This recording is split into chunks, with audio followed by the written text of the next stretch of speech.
Ready చేశాను. ఫోన్లో వద్దు, డైరెక్ట్గా రా, మాట్లాడదాం. ప్లాన్ శామ్ది కాదు, చైర్మన్ది. కంప్లీట్ ప్లాన్ చెప్పు, నేను వేరే అరేంజ్మెంట్స్ చేయాలి. వీడి పేరు రాధ. మే 21 వీడి టీమే చేయబోతోంది. పనైపోయాక వీళ్ళని రామచంద్ర ఎన్కౌంటర్ చేసేస్తాడంట. కొట్టేసిన డబ్బులు సగం వాడికి, సగం పోలీసులకి లెక్క చూపిస్తాడంట.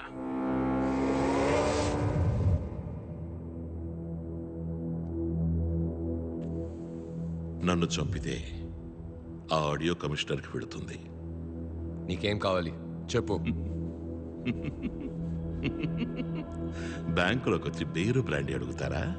సరే, నువ్వు 500 కోట్లు తీసుకో, కాంప్రమైజ్ అయిపోదాం. ఎవిడెన్స్ మాత్రం ఇచ్చే. మిగతాది మొత్తం 25,000 కోట్లు.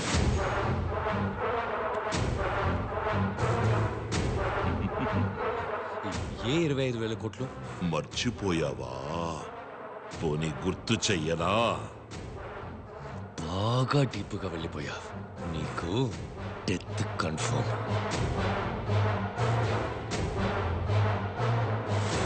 సార్, శామ్ దొరికాడు. అనుమానించే విధంగా కిలోమీటర్ దూరంలో ఒక కారు ఆగుంది. చెక్ చేసినప్పుడు సార్, నన్ను కాపాడండి సార్, ప్లీజ్. నేను అన్ని నిజాలు చెప్పేస్తాను. ఒకరోజు చైర్మన్ నన్ను పిలిచి ఎందుకు ఏంటి అని అడగకుండా చెస్లో ఉన్న 1500 కోట్లలో 500 కోట్లను కొట్టేయడానికి మనుషుల్ని సెట్ చేయమన్నారు. నేను నా ఫ్రెండ్ ఏసీ రామచంద్రని కాంటాక్ట్ చేశాను. వాడు డాగ్ డెవిల్ని కాంటాక్ట్ చేశాడు, కానీ డాగ్ డెవిల్ చేయనని చెప్పాడు.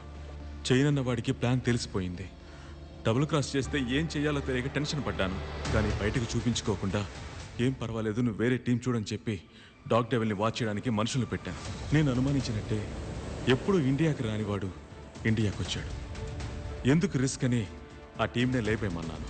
కానీ ఇద్దరు మాత్రం ఎలాగో తప్పించుకున్నారు. నాకు తెలిసిందంతా చెప్పేశాను సార్, కాపాడండి సార్ ప్లీజ్. డిఫ్యూజ్ చేయండి.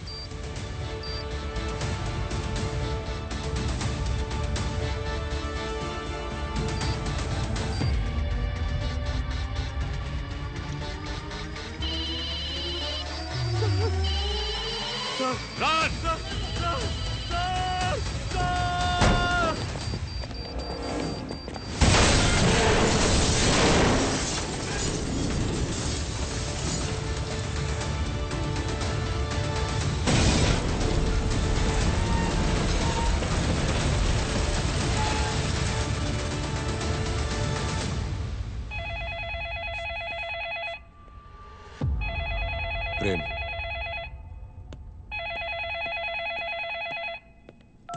చైర్మన్, శామ్ చచ్చిపోయాడు. నీ వల్ల అయితే నీ ప్రాణాలు కాపాడుకో. ఎంక్వైరీ చేయాలి. నెక్స్ట్ నువ్వే. షూట్ చేయరా. ఏమైంది? వెళ్ళట్లేదు. డమ్మీ బుల్లెట్ ఎలా పేలుతుంది?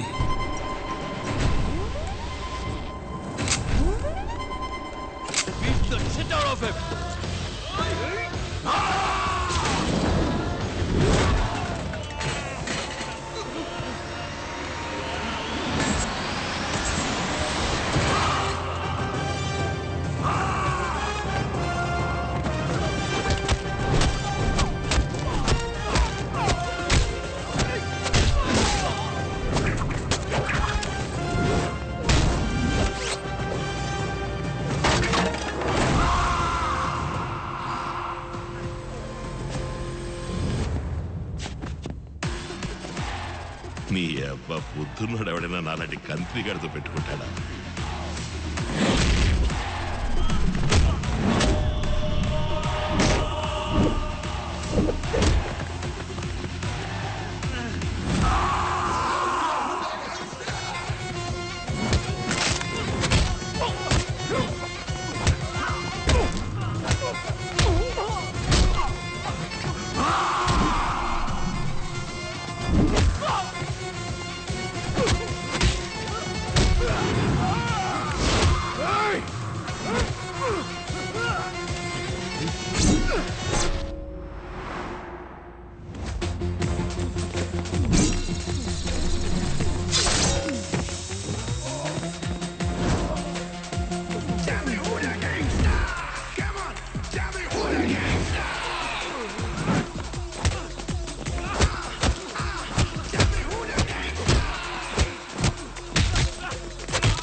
వెళ్ళన్రా. సార్ మీరు వెళ్ళండి సార్, వీళ్ళు మేము చూసుకుంటాం.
నన్ను చంపేసి నువ్వు ఇక్కడి నుంచి తప్పించుకోలేవు.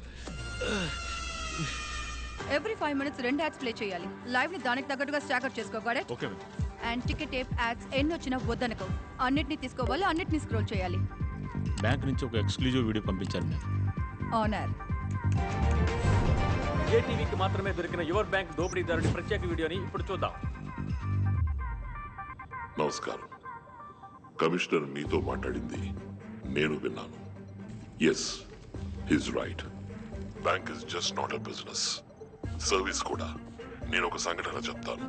కమిషనర్ చెప్పింది కరెక్టో కాదో తెలుసుకుందాం.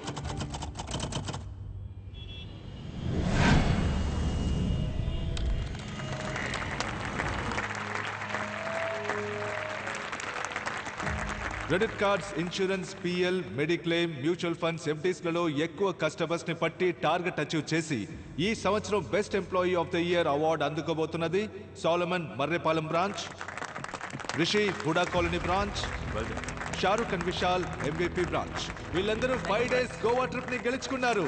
Give them a big hand. మిగతా వాళ్ళు కూడా వీళ్ళలాగే అన్ని ప్రొడక్ట్స్ లోనూ టార్గెట్ ని అచీవ్ చేయాలి. సార్, చాలా మంది క్రెడిట్ కార్డు వద్దంటున్నారు సార్. టార్గెట్ అచీవ్ చేయడం కష్టంగా ఉంది. మురళీధర్,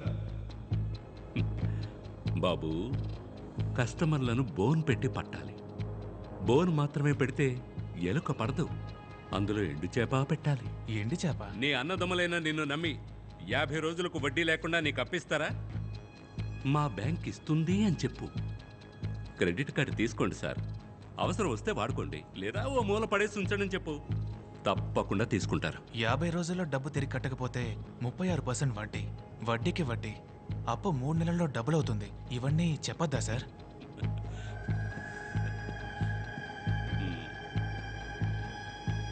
ఈ టై ఎందుకు కట్టుకోమంటావో తెలుసా? డీసెంట్గా ఉంటుందని కాదు, పొరపాటును కూడా నిజం బయటకు రాకుండా ఉండడానికి. అబద్ధం చెప్పాలా సార్? మనం అబద్ధం చెప్పట్లేదే బాబు, జస్ట్ నిజాన్ని దాస్తున్నాం అంతే. తప్పు కాదా సార్? తప్పు కాదనుకుంటే జీతం తీసుకోవచ్చు. సి, నువ్వు చేస్తే నీ కుటుంబాన్ని ఎవరు కాపాడతారు? ఇన్సూరెన్స్ చేయమని మనం అడుగుతున్నప్పుడు ఇంకొక మనిషి వచ్చి కాపాడతాడనే పరిస్థితి వచ్చేంత వరకు మనం ఇన్సూరెన్స్ని విక్రయించవచ్చు. డబ్బులు లేకపోతే కుక్కలు కూడా నిన్ను పట్టించుకోవనే పరిస్థితి ఉన్నంత వరకు loan, debit card, credit card అన్నిటినీ విక్రయించవచ్చు. All the best. ప్రేమ్, ఆ కుర్రాన్ని వేరే ప్రోడక్ట్కి మార్చు. అందులోనూ పర్ఫార్మెన్స్ లేకపోతే తీసేయి. Yes sir. Goa trip, incentives, gift coupons అని బోలెడన్ని ఈసోప్స్ ఆఫర్ చేయి. అప్పుడే మనం టార్గెట్ రీచ్ అవ్వగలం. Done sir. టార్గెట్ అని చావ కొడుతున్నారు. ఏంట్రా మామా, ఎందుకు డల్గా వస్తున్నావు? పిఎల్ క్రెడిట్ కార్డ్స్కే దిక్కులేదు, ఇందులో మ్యూచువల్ ఫండ్స్కి మార్చేశారు. అవన్నీ అప్పర్ మిడిల్ క్లాస్ వాళ్ళు కదరా. మన బ్యాంక్లో ఎవరెవరి అకౌంట్లో డబ్బు ఉందో లిస్ట్ ఇచ్చారు. అయితే ఇంకేం మామా, లిస్ట్లో ఉన్న వాళ్ళతో మాట్లాడు. Next year best employee award మనం తీసుకుందాం. గోవా టూర్కి మనం వెళ్దాం. నమస్తే సార్, నేను రిలై మ్యూచువల్ ఫండ్ నుంచి మాట్లాడుతున్నాను. నేను చెప్పే మ్యూచువల్ ఫండ్లో మీ డబ్బును ఇన్వెస్ట్ చేశారంటే 4 ఏళ్లలో మీ డబ్బు రెట్టింపు అవుతుంది. రిటర్న్స్ 25% వరకు ఉంటుంది సార్. రెట్టింపు అవుతుంది. మీరు ధైర్యంగా ఇన్వెస్ట్ చేసి కాలు మీద కాలు వేసుకొని కూర్చోండి. ఈ ఇయర్ బెస్ట్ ఎంప్లాయీ అవార్డు అందుకోబోయేది mister Kavin Seethammadhara branch.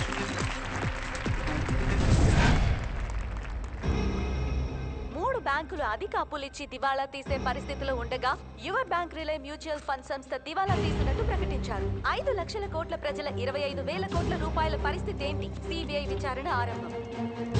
News లో ఏదేదో చెప్తున్నారేంటయ్యా?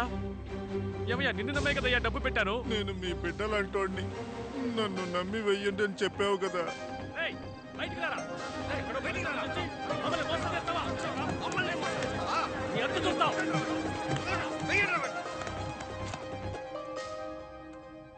అవేం పట్టించుకోకుండా నీ పనేంటో నువ్వు చూసుకో. ఏంటి సార్ ఇంత తేలిగా చెప్తున్నారు? మన బ్యాంక్ జస్ట్ మ్యూచువల్ ఫండ్స్లో పెట్టుబడి పెట్టమని రికమెండ్ చేసింది. మ్యూచువల్ ఫండ్స్ వాడు షేర్ మార్కెట్లో పెట్టాడు, లాస్ అయింది. మనమేం చేయగలం? వెళ్ళు బాబు, నీకు ఇవన్నీ అర్థం కావు. అర్థమయ్యేలా చెప్పండి సార్, లేదా పోలీసుల దగ్గరికి వెళ్తాను. నువ్వు అందరి దగ్గర సంతకాలు తీసుకున్న పేపర్స్లో కంపెనీ నష్టపోతే డబ్బు తిరిగి రాదని రాస్తుంది. అది చదివి చూపించావా? అయితే ముందు నిన్నే లోపలికి తోయాల్సి వస్తుంది. 5 లక్షల మంది డబ్బు, 25,000 కోట్లు లాస్. ఇదంతా ఎలా జరిగిందని వెళ్ళి జనానికి చెప్తే అర్థం కాలేదని పోతూ ఉంటారు. డబ్బు అంటే ఏంటి, డాలర్ ఎందుకని వరల్డ్ రిజర్వ్ కరెన్సీ, ఎందులో పెట్టుబడి పెట్టాలి, ఎందులో అసలు పెట్టుబడే పెట్టకూడదు, దేనికి అప్పు తీసుకోవాలి, దేనికి అప్పు తీసుకోకూడదని ప్రజలే తెలుసుకోవాలి. వాళ్ళని వాళ్లే కాపాడుకోవాలి. మనమేం చేయగలం చెప్పు? అంతా టైం అనుకోవాల్సిందే, అంతే. నేను మీ బిడ్డలంటోడిని, నన్ను నమ్మి వెయ్యండి అని చెప్పావు కదా. వాళ్ళని వాళ్లే కాపాడుకోవాలి.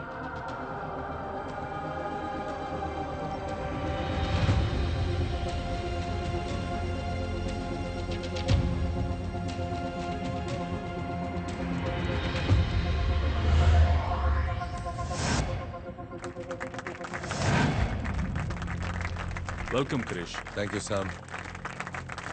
Krish, welcome to Vizag. Thank you.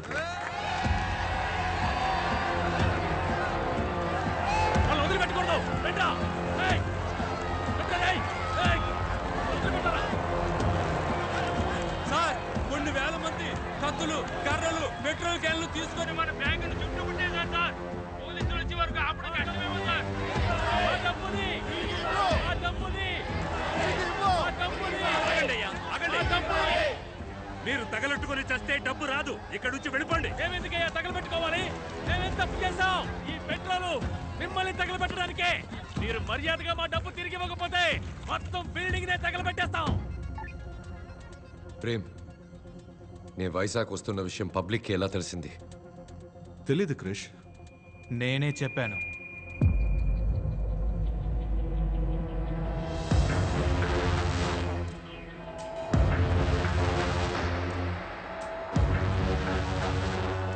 ఈ రోజు మీరు డబ్బు తిరిగి ఇవ్వకపోతే ఇక్కడి నుంచి ఒక్కరు కూడా ప్రాణాలతో బయటికి వెళ్ళలేరు. గాడ్స్. పోలీసు వచ్చే వరకు అందరూ లోపలికి వెళ్ళి సేఫ్ గా ఉండండి. వెళ్ళండి, వెళ్ళండి.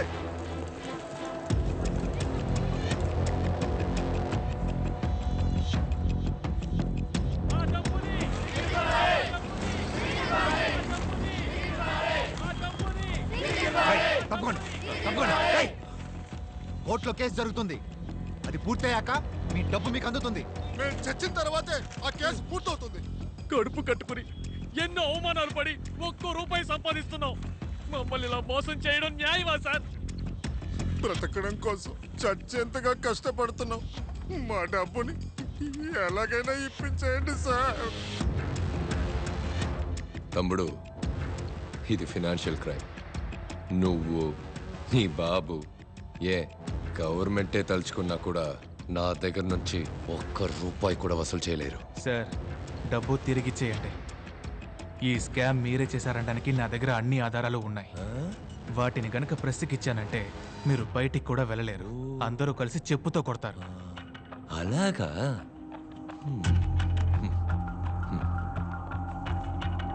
కొన్ని సంవత్సరాలకు ముందు ఒక క్రికెట్ టీం ఫ్రాడ్ చేసిందని బ్యాన్ చేశారు. జ్ఞాపకం ఉందా? దానికి దీనికి ఏంటి సార్ కనెక్షన్? ఉంది. ఆ క్రికెట్ టీం కొన్ని సంవత్సరాల తర్వాత మళ్ళీ ఆడడానికి వచ్చింది. అప్పుడు న్యాయంగా ప్రజలు ఏం చేసి ఉండాలి? మీ మీద మేము పెట్టుకున్న నమ్మకానికి ద్రోహం చేశారు, క్రికెట్కి కళంకం తెచ్చిపెట్టారని వాళ్లే రివర్స్ అయి ఉండాలి, తిట్టుండాలి. కానీ ప్రజలేం చేశారు? పాపం ఎన్నో గంటలు క్యూల నుంచుని బ్లాక్లో ఎన్నో వేలెచ్చి టికెట్లు కొన్నారు. పోరాడి పోలీసుల దగ్గర తన్నులు తిన్నారు.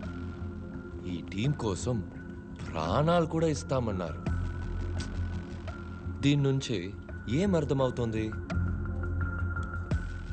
పబ్లిక్కి మంచిది చెడ్డది, మంచోడు చెడ్డోడు వీటి గురించి ఏ దిగులు లేదు. అదే విధంగా వాళ్ళు నన్ను మర్చిపోతారు, నేను మోసం చేయడానికి రెడీ అవుతాను, ప్రజలు మోసపోవడానికి రెడీ అవుతారు. పబ్లిక్కి వాళ్ళని ఎంటర్టైన్ చేసేవాడే లీడర్, వాళ్ళని ఎంటర్టైన్ చేసేవాడే స్టార్. సలహాలు ఇచ్చేవాడు కాదు, నీలాగా నీతి న్యాయం మాట్లాడేవాడు కాదు. మనస్సాక్షి లేకుండా మాట్లాడకండి సార్. డబ్బు తమ్ముడు, డబ్బు. ఒక అబద్ధాన్ని ప్రజలు నమ్మారంటే దాన్ని వ్యాపారస్తులు ఉత్పత్తి చేయడం మొదలు పెడతారు. నన్నేం చేయమంటావు? నేను వ్యాపారస్తుడినే. ప్రజల్ని నిజాన్ని వెతకమను, మంచి వాళ్ళని సెలెక్ట్ చేయమను. అంతవరకు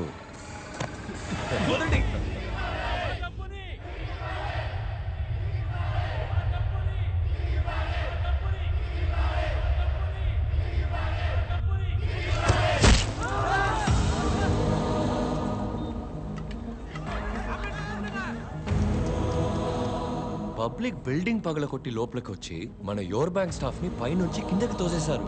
మీ ఫ్రెండ్ ఏసీ ఇంకా ఏం చేస్తున్నారు? లాఠీ చార్జ్! అందరూ ఇక్కడి నుంచి వెళ్ళిపోండి. వెళ్ళండి.